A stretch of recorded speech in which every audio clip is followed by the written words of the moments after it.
주님의 평화를 빕니다. 영적 보조자 김석찬 호노리오입니다. 다들 잘 지내시죠? 코로나 상황 하에서도 별탈 없이 계신 곳에서 건강히 잘 지내셨으면 하고 바라봅니다. 오늘 제가 이렇게 영상을 통해서 인사드리는 이유는 그동안은 원래 미사를 생중계했었잖아요. 그런데 이것이 과연 회원님들께 도움이 되나 하는 그런 고민이 있었고요. 평의회와 함께 고민한 결과 원래 미사를 생중계하는 것보다는 영속적 양성 강의를 만들어서 나누는 것이 낫겠다라고 논의를 하였고, 그 결과 영속적 양성 강의를 여러분들과 함께 나누고자 하기 위함입니다. 여러 가지 교재들에 대해서 고민을 많이 했는데요. 어떤 교재가 영속적 양성에 도움이 될까 고민을 하다가 교황 프란치스코의 찬미 받으소서 회칙을 함께 보는 것이 낫겠다라는 판단하에 찬미 받으소서 회칙을 한동안의 영속적 양성 교재로 선택하기로 하였습니다. 찬미 받으소서 회칙이 이미 반포된 지 5년이 훌쩍 지났지만 여전히 우리에게 부족한 부분들을 많이 이야기하고 있는 책이기도 하고요. 더 나아가 우리가 계속해서 기후변화에 대해서 고민하고 생태적 회개에 대해서 성찰해야 하기 때문에 여전히 찬미 받으소서 회칙은 우리에게 아주 좋은 교재다라는 생각이 들어서입니다. 그렇기에 한동안 저와 함께 찬미 받으소서 회칙을 공부할 수 있었으면 좋겠습니다. 찬미 받으소서 회칙의 본문을 다루기 이전에 기후변화에 대한 우리의 인식과 그리고 우리가 어떻게 느끼고 있는가에 대해서 성찰해 볼 필요가 있겠다 싶었습니다. 그래서 영상을 하나 준비를 했어요.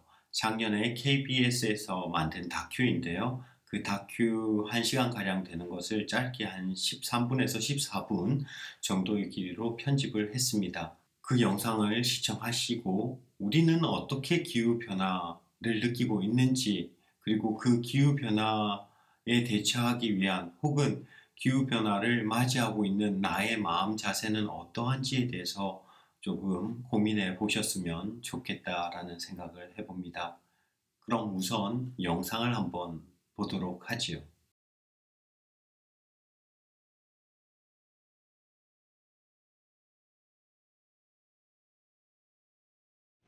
6월 24일부터 시작된 장마가 지난 8월 16일 공식적으로 끝났습니다. 무려 54일입니다.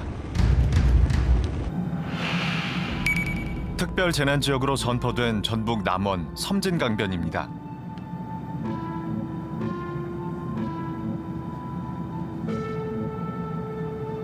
비닐하우스는 뼈대만 남았고 축사도 무너졌습니다. 이 제방은 8월 8일 붕괴됐습니다. 1시간이 채 안 돼 4개 마을이 물에 잠겼습니다.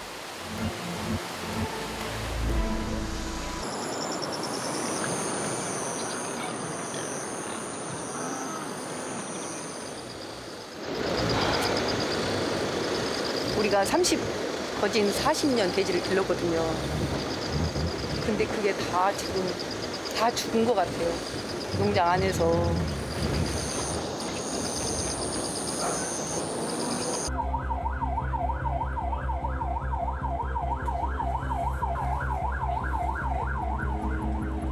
남원을 삼킨 물은 섬진강을 따라 내려가 같은 날 굴에도 덮쳤습니다.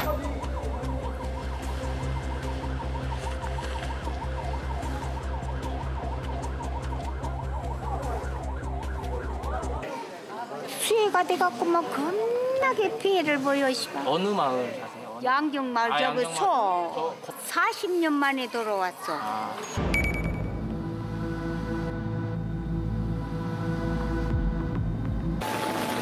8월 8일 화계 버스터미널 모습입니다. 남원과 구례를 휩쓴 물길은 같은 날 하동도 덮쳤습니다. 이까지 들어갔어요, 물이. 딱 표시 나죠, 지금? 네, 두까지 찼어요. 이거는 거의 2m 5cm, 한 3m 올라가. 간장 소금 한 방울도 없어. 다 가버리고. 지금 그분들이 밥 안에다 주면 우리 못 먹어. 굶어. 8월 2일과 3일 비구름대 모습입니다. 경기와 충청 지역에 이 기간 최대 250mm의 폭우가 쏟아졌습니다.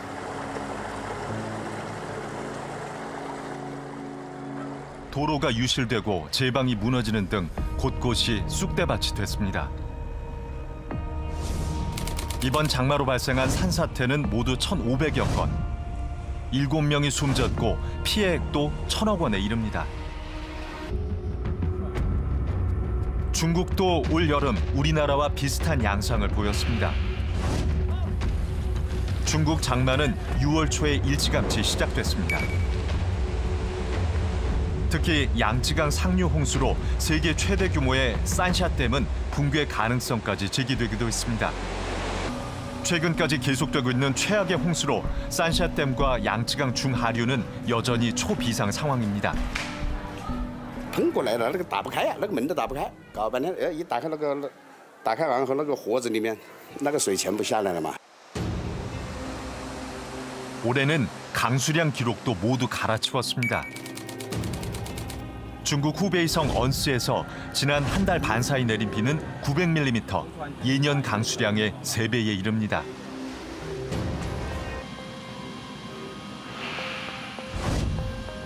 일본은 7월 초에 폭우가 덮쳤습니다.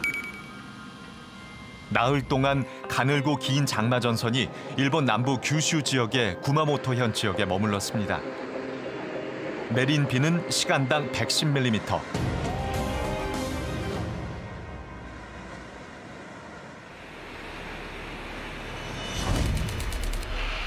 누적 강수량은 1000mm가 넘습니다.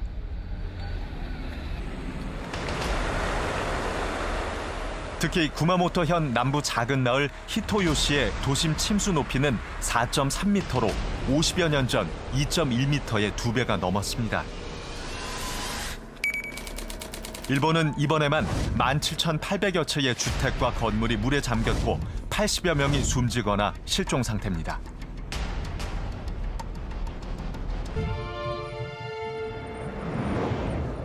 러시아 동북부 도시 베르호얀스크. 전 세계에서 가장 추운 도시 중 하나로 한여름에도 20도를 겨우 넘기는 곳입니다. 하지만 올여름 관측 이래 최고치를 기록한 기상이변이 일어났습니다. 지난 6월 20일엔 섭씨 38도. 서울이 30도를 넘지 않았던 날 이곳의 실제 수온주는 41도까지 치솟았습니다.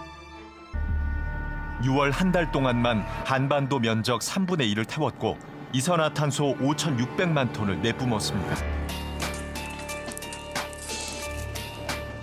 이상 현상도 속출했습니다. 최근 러시아 언론들이 보도한 영상, 토네이도가 아니라 모기떼입니다. 이상 고온에 따른 모기 개체수 급증으로 추정됩니다.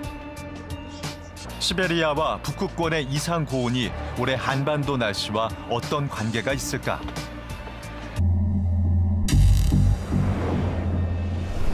예년 같으면 북태평양의 더운 고기압과 오호츠크 해의 차가운 고기압 사이 온도차가 비구름대를 만들며 장마가 시작됩니다. 그러다 북태평양 고기압이 북상하면 장마는 끝납니다. 7월 말에서 8월 초입니다. 이 일반적인 현상이 올해는 다르게 전개됐습니다.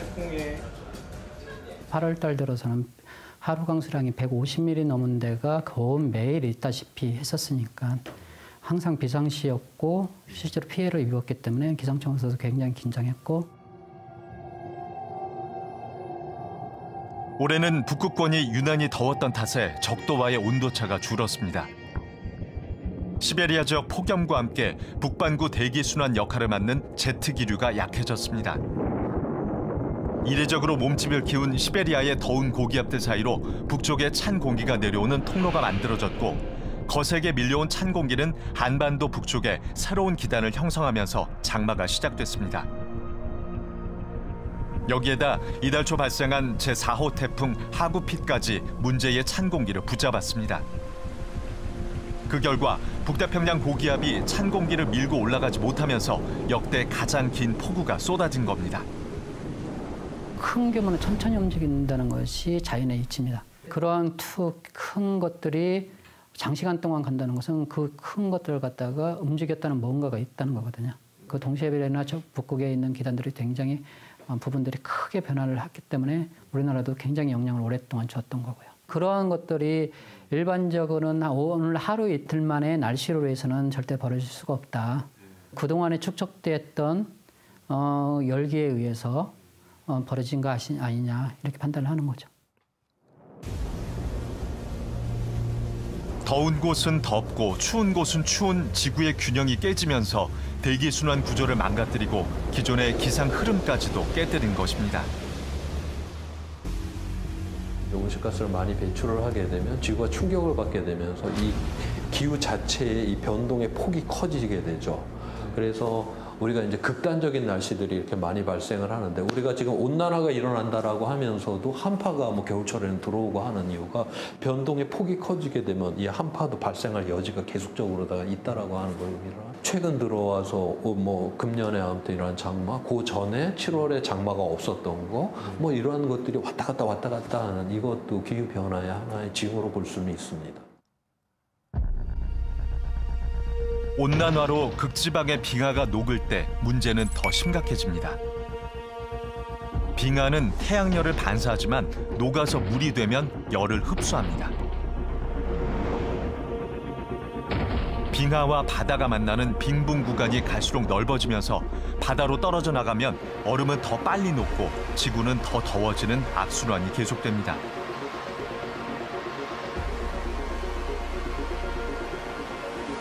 거기가 이제 눈이 이렇게 항상 덮여 있는데 지금 온난화가 일어나서 거기가 이제 녹아갖고 흙이 드러나죠. 흙이 드러나고 거기 이제 풀 같은 게 막 자라요. 이게 눈이 이렇게 덮여 있을 때는 햇빛이 들어왔다 반사가 돼서 우주로 날아가 버렸어요.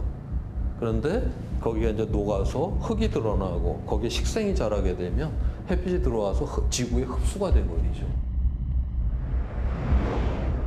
이와 관련해 최근 충격적인 연구 결과가 발표됐습니다. 그린란드의 빙하 유실이 더 이상 돌이킬 수 없는 단계에 진입했다는 내용입니다. 2000년대 이전까지는 녹는 만큼 얼면서 얼음이 균형을 유지할 수 있었지만 그 이후로는 녹는 속도가 급격히 빨라져 어떤 방법으로도 빙하 유실을 막을 수 없게 됐다는 겁니다.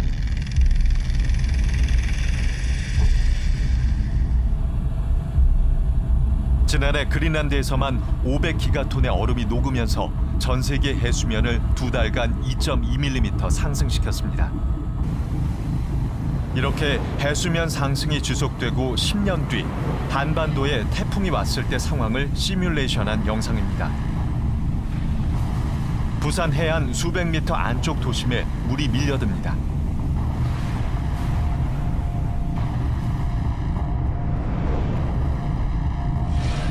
서해안은 수 킬로미터 안쪽까지 파고듭니다.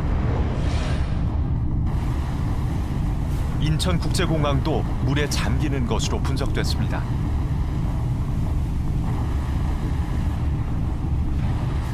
기상이변이 정례화하고 해수면 상승까지 겹치면 서울의 10배 면적이 잠기면서 우리 국민 330만 명이 피해를 볼 것이라는 예측입니다.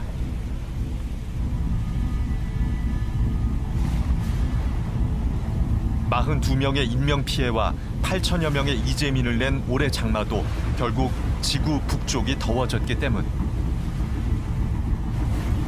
온난화의 경고는 전 지구가 연결된 문제라는 얘기입니다. 만년에 걸쳐서 약 한 4도 정도가 상승을 했어요. 이게 자연에서 가장 빠른 속도예요. 근데 사람은 100년에 지금 1도를 변화시켰거든요. 자, 그러면 사람이 자연에서 변화되는 속도의 한 25배 지금 빠르게 이게 변화를 시켰다라고 하는 건데, 이렇게 되게 되면 이제 생태계들이 견뎌내지를 못하는 거죠. 점점 더 더워지고 점점 더 빨리 녹으면서 이제 기상이변은 그냥 이변으로 끝나지 않을 가능성이 높아졌습니다. 미래도 안타깝지만 그런 현상이 많을 겁니다, 실질적으로. 그리고 이 시기만 끝나면 괜찮을 거다. 그런 것도 조금은 우려스럽게도 아니다 이렇게 말씀드릴 수 있고 계속 벌어질 수 있다. 그리고 홍수는 홍수대로 강화가 되고 폭염은 폭염대로 강화되고 폭염이 일어나는 지역은 또 이게 가뭄이 드는 거고 그래서 우리가 기후 위기로 이제 점점 이제 진입을 하고 있다라고 하는 거는 이런 극단적인 날씨, 이 정반대되는 현상이 계속적으로 다 반복적으로 더욱더 많이 일어난다. 그거는 우리가 이 기후 위기 속에서 확실하게 과학자가 이야기할 수 있는 부분이에요. 기후변화와 관련돼서는 많은 자료들이 있고요. 그리고 영상들도 많습니다. 외국에서 만들어진. 그런데 우리가 보다 실질적으로 기후변화에 대해서 이야기하기 위해서는 우리 주변에서 일어나고 있는 일들을 바라보고 느껴봐야 되지 않을까라는 생각이 들어서 작년에 한국에서 있었던 아주 긴 장마 기간에 어떤 일들이 우리 주변에서 일어났는지 그리고 그것이 기후변화와 어떤 연관이 되어 있는지와 관련된 영상을 여러분들과 함께 나누었습니다.